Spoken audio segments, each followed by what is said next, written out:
세계 경제 성장률 전망치가 시간이 지날수록 떨어지고 있습니다. 한국 경제 성장률도 2022년 말 정부는 올해 1.7% 성장을 전망했습니다. 왜 그럴까요? 세계 경제에 영향을 미칠 요인들은 4가지로 압축됩니다. 미국 기준금리를 결정하는 척도인 소비자 물가 상승률은 지난해 6월 9.1%를 기점으로 계속 하락 추세를 보이며 2022년 12월에는 6.5%까지 떨어졌습니다. 소비자 물가가 하락세를 보이고 있지만 절대적인 물가 상승률은 연준 목표치인 연이 %의 3배에 달합니다. 이 때문에 상반기 금리 인상은 불가피할 전망입니다.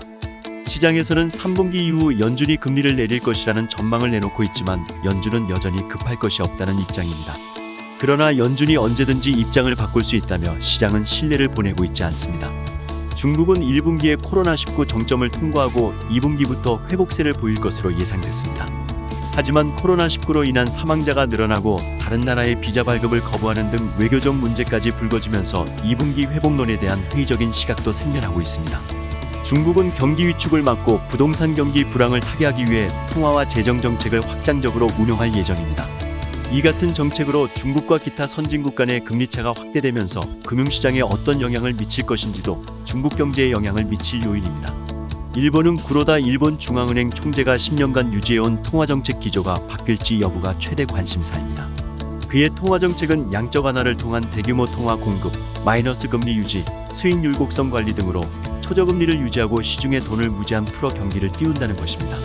그러나 인플레이션이 심화되고 장기적 저금리에 따른 부작용이 커지자 일본 중앙은행은 YCC 정책을 수정했습니다.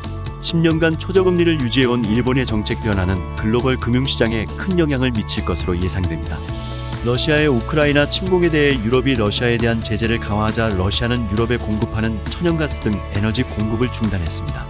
다행히 올 겨울이 역사상 3번째로 따뜻한 겨울이어서 동절기 에너지 위기는 가까스로 넘어갔습니다.